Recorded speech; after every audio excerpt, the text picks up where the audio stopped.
So the Summer Game Fest 2023 event has come and gone, and I think I can speak for the majority when I say we waited a hell of a long time for a live event with excitable crowds hooting and tooting. But was it the event we expected? My thoughts and opinion on Summer Game Fest right after this.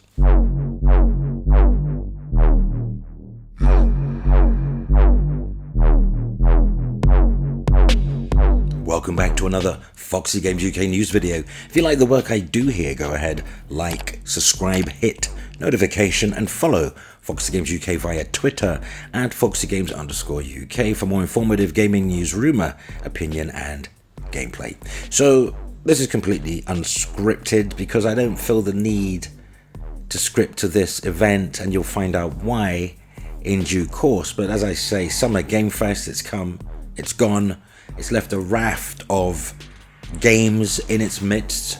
Jeff Keighley, also the creator and host of the Game Awards, front and center.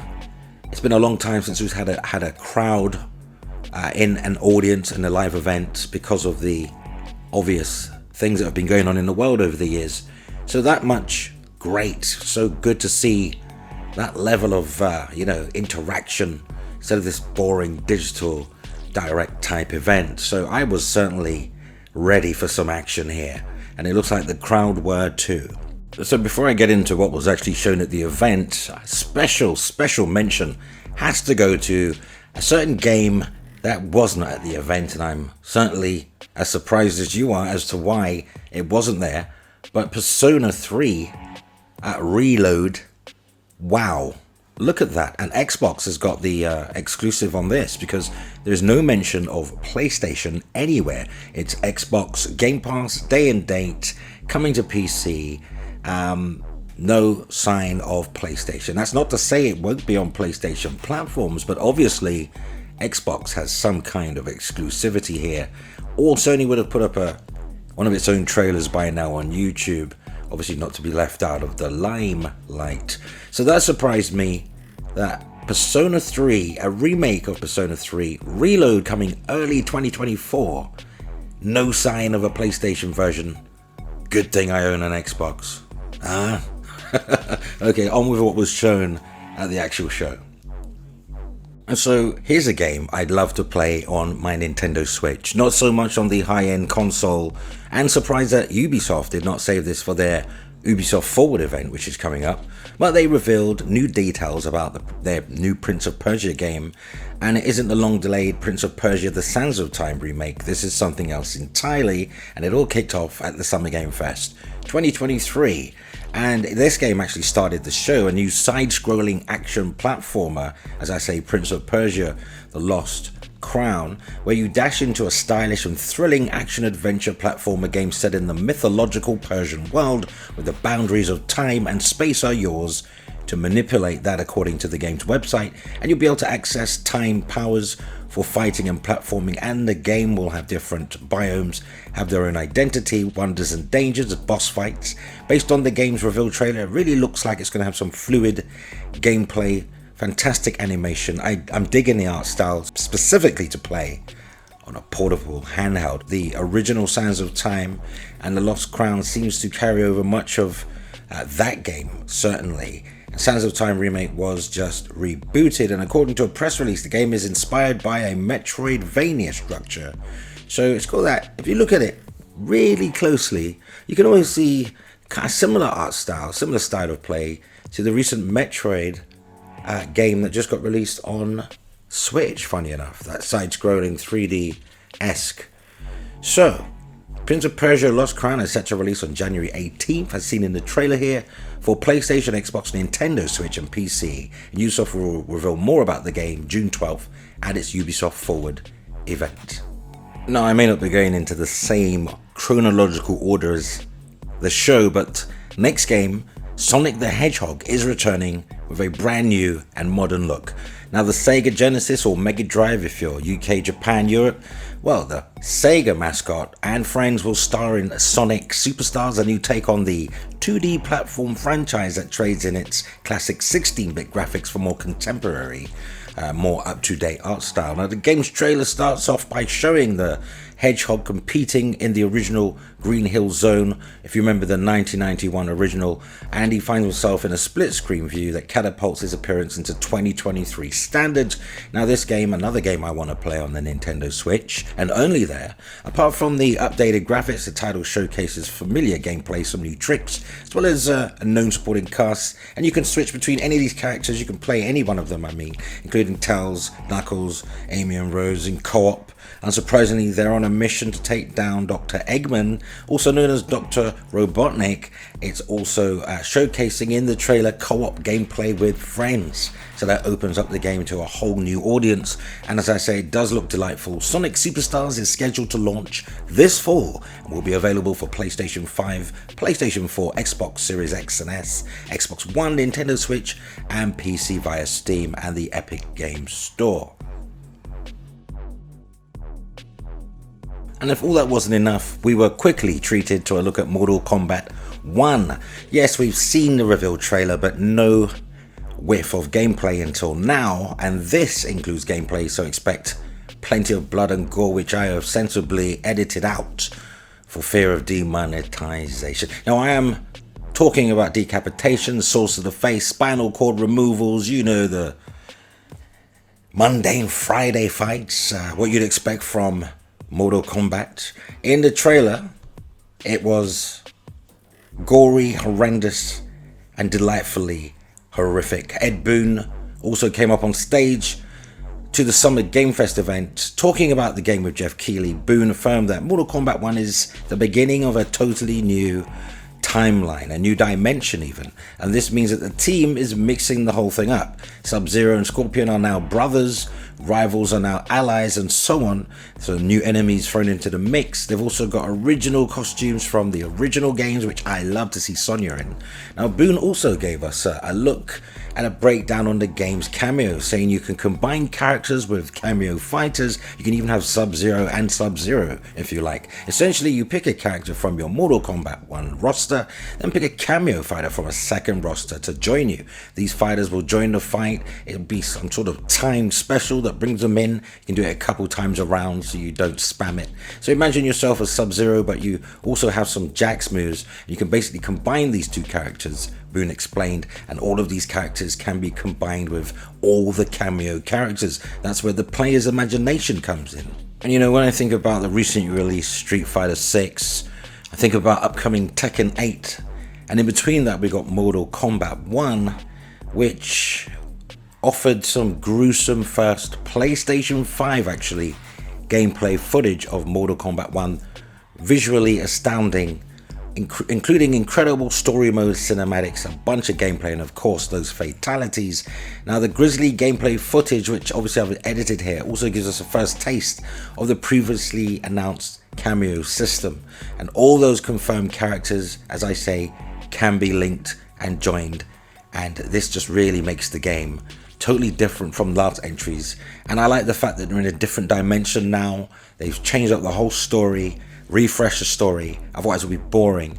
And even Jean-Claude Van Damme plays Johnny Cage. He voices Johnny, he plays Johnny, so yeah, added bonus right there. And they said they were trying to get Claude Van Damme like 5 or 6 attempts over the last 30 years. The game was originally meant to be a Jean-Claude Van Damme game, but obviously he was at the height of his powers then, Jean-Claude Van Damme, and very picky and selective about who he worked with. Not so much these days though. Funny, isn't it?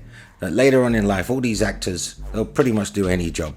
Not to say this isn't a great job, but you know what I mean. It's like doing bum movies and low budget movies, maybe just to stay relevant. And they've got bills to pay. There you go. Mortal Kombat 1. Next up, the closest you'll get to a Bloodborne game anytime soon, Lies of P. Demo available now. Contains the first 2 chapters. According to blog.playstation.com, you can learn the essentials of the Pinocchio-inspired Souls-like with pre-orders and demos available now on PS5 and PlayStation 4. So, are you ready to lie or die? Because project director for Lies of P, which will be launching onto PS4 and PS5 on September 19, yes, a day after Mortal Kombat 1.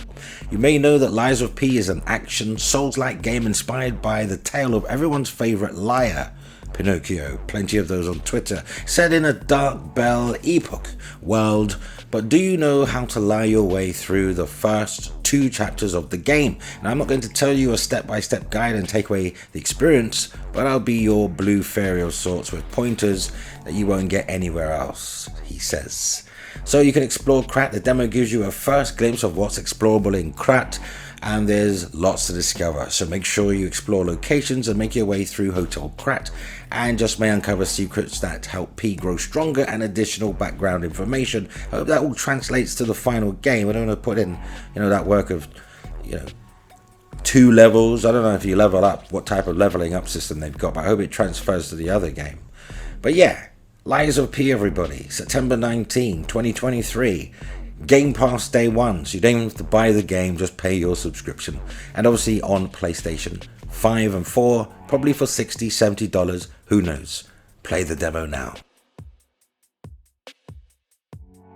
Well, you may have realized, or if it hasn't dawned on you by now, there's a lot of games missing because I'm only choosing the games that appealed to me, or barely appeal to me, because not every game I'm showing you, I'm just giving it a chance, but I definitely know the games I don't care about, which is why they're not in the video.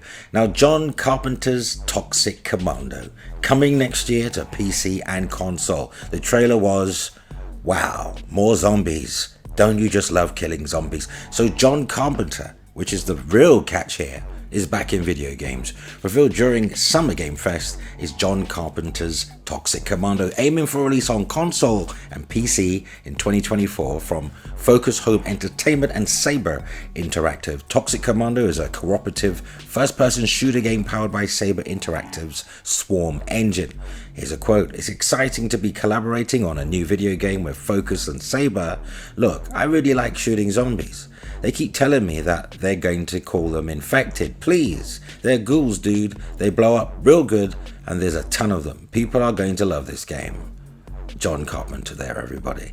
So John Carpenter's Toxic Commando cuts to the point when it comes to its story, because players will be able to play solo or cooperatively, choosing from a variety of deadly equipment such as grenades, katanas, and regular weapons, and special abilities to create the perfect loadout against the undead nightmare. According to Saber, there will be a closed beta test ahead of the game's launch, and you can sign up for it on their official website.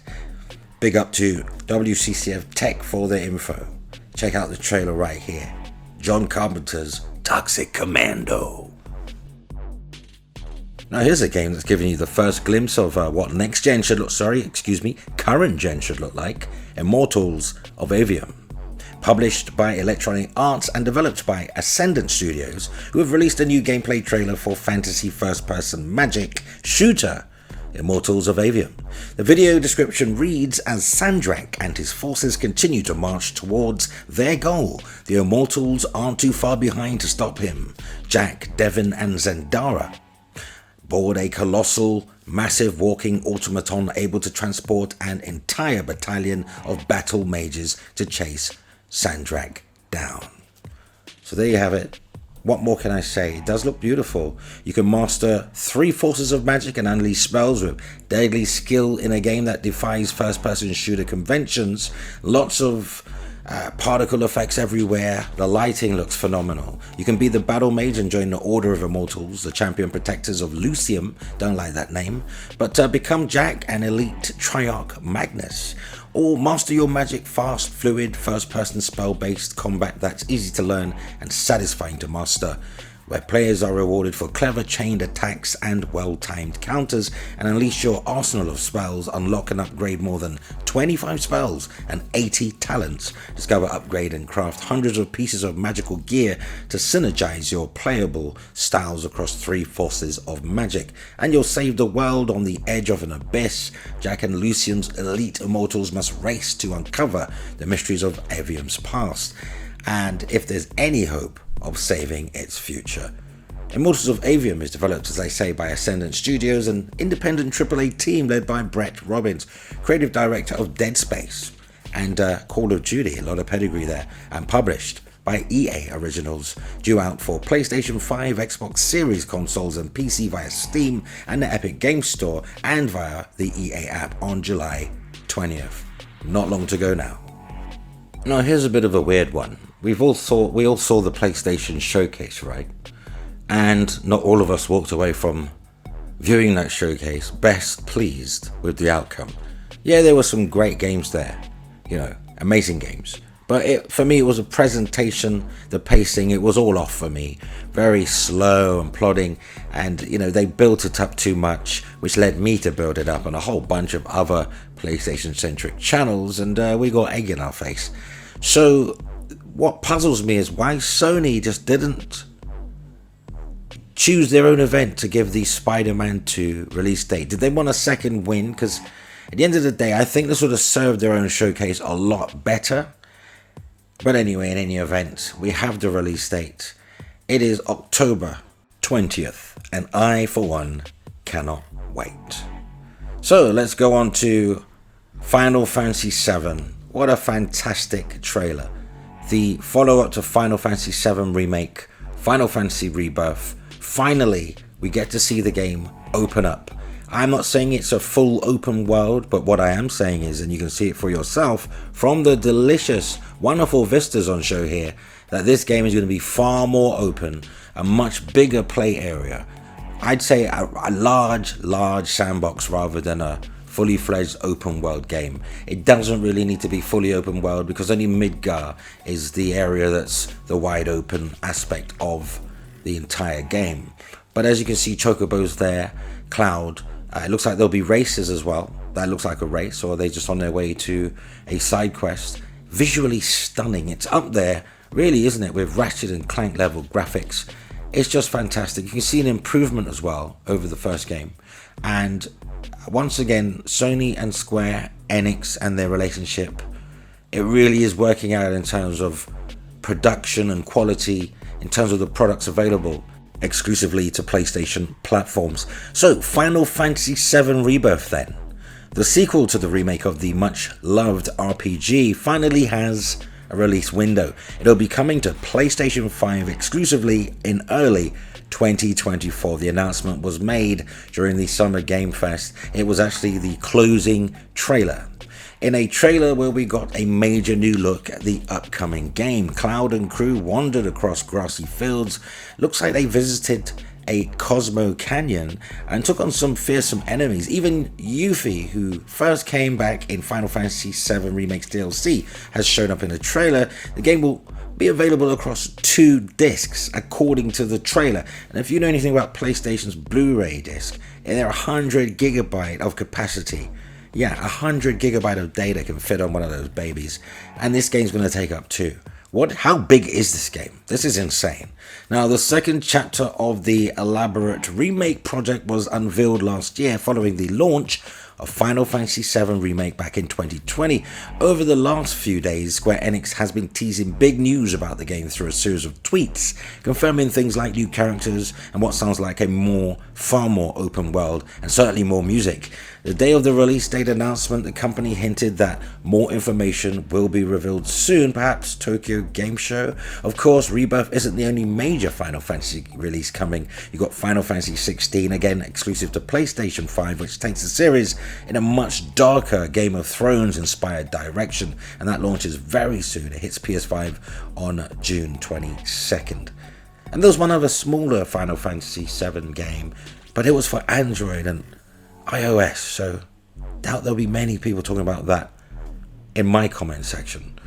But maybe you'll surprise me. Final Fantasy VII Rebirth. Bet you can't wait. And last but not least, and certainly the most interesting gameplay reveal of the show, if not the most anticipated, certainly on my list, but I've saved it till the end because really, Alan Wake is a game I've loved for many years, and it's taken this long for a sequel, but after a long period of relative quiet, Alan Wake 2 now seems to be everywhere. The latest and lengthy clip of gameplay was shown off at Summer Game Fest live keynote, and this shows just how much of a survival horror experience the sequel is. Now, this fresh look at the game comes not long after the developer Remedy Entertainment revealed a new trailer at Sony's PlayStation Showcase. Yeah, if you missed it, you didn't miss much. Alan Wake 2 was first revealed at the Game Awards back in 2021 as a long-awaited sequel to a game that first launched back in 2010. It's been that long. 13 years. And in the intervening time, Remedy released a number of acclaimed titles, including supernatural thriller Control, which is getting a sequel, and a multiplayer spin-off, and these games all tie in. I believe even Quantum Break and Control and Alan Wake, these games all tie in, they're intertwined. Now, as for Alan Wake 2, the sequel will introduce a new playable character alongside the lead Sam Lake, who stars in his own game, which I think is pretty cool actually, and he even turned up dressed like the Mafia. But Alan Wake 2 pushes players into a psychological horror from the perspective of two playable characters. Saga Anderson risks her life to solve a deadly mystery of murders in the Pacific Northwest, while Alan Wake attempts to rewrite his reality to escape the depths of the dark place, a nightmare version of New York City. Alan Wake launches in a tight window with some other big hitters launching around the same time, October 17 on PC, PS5 and Xbox, though it won't be available to buy on a disc, unfortunately, which could be a deal breaker for me, because I don't believe digital ownership is real ownership. There's been too many times I've heard of people saying when Xbox Live has gone down, or their network on whatever console's gone down, PlayStation Plus, what have you, they can't access their games. Maybe because you don't own them?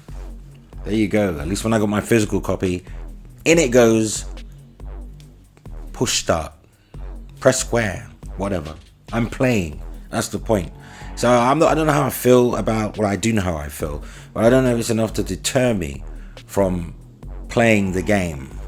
You know, you never know, I might end up with a free code, so that I won't feel so bad then.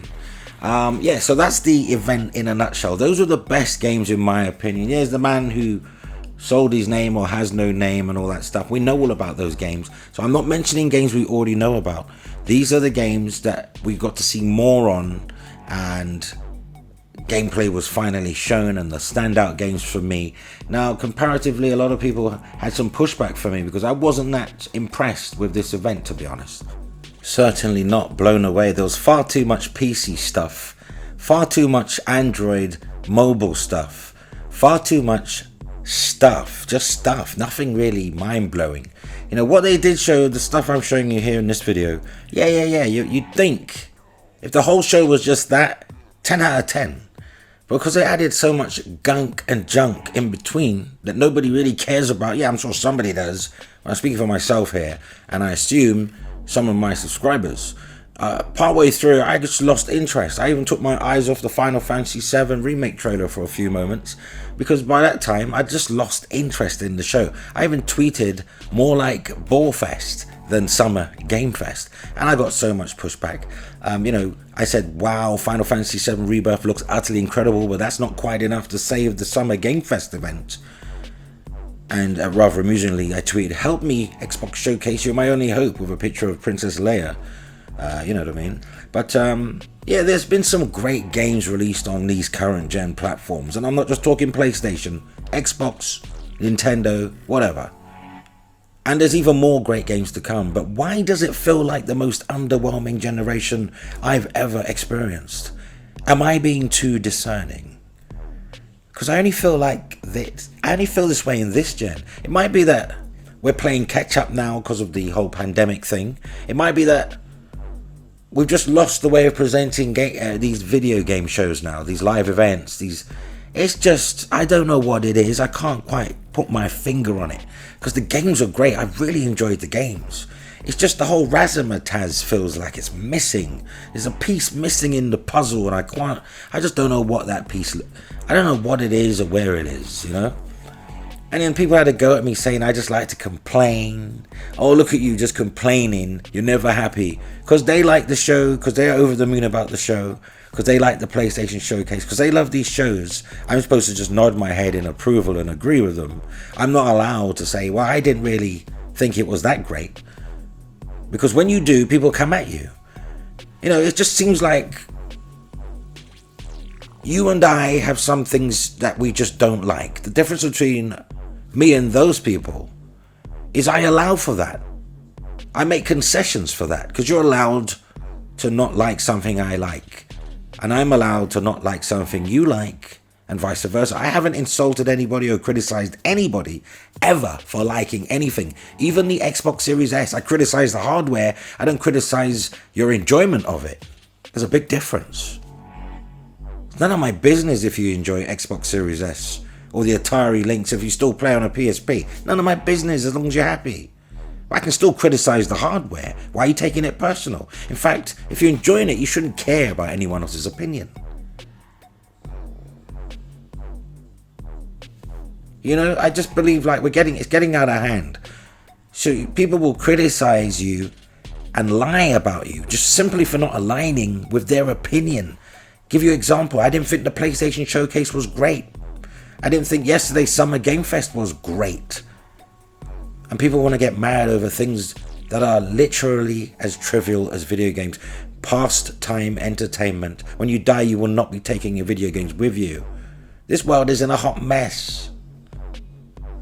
Anyway, Final Fantasy VII, everybody. Rebirth. Shipping on 2 100GB PS5 Blu-ray discs, which is going to make Final Fantasy VII Rebirth the largest data-packed Final Fantasy game ever created.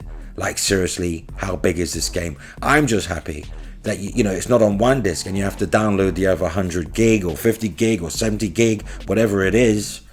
You know, and people were constantly reminding me as well when I was criticizing the Summer Game Fest for not being a standout knockout show. Oh, but it was better than PlayStation Showcase. Oh man, look, I thought PlayStation Showcase was underwhelming too. I stated that so many times, made a video about it. It's just some of these people are like little imp children. Even John Lineman of Digital Foundry, at the beginning of the show, he tweeted, "This show is, the man was only commented on the early part of the show and people were ready to Twitter crucify him for expressing an opinion. How pathetic. How pathetic. It's like he's not allowed to have an opinion and neither am I because it doesn't align with you, you bubble fish tank mother." I'm not going to get crass. Yeah, Summer Game Fest. Sound off in the comments. Let me know what you thought. What say you? Let's continue the discussion cordially in the comments, as that brings us to the end of the video. Just like, subscribe, hit notification, comment regularly on videos. You can help reach Foxy Games, reach more gamers. So feel free to share the video, and you may also wish to consider supporting Foxy Games UK via Patreon, because, well, we're like family now, link in the description. But that concludes our time together on this Friday. Yeah, what would I give it a rate? If I want to rate this show, what would I give it? Summer Game Fest, 7 out of 10. If I was to give PlayStation Showcase, I'd say 5 out of 10, because I liked half of it, didn't like the other half. Anyway, play games, not corporations.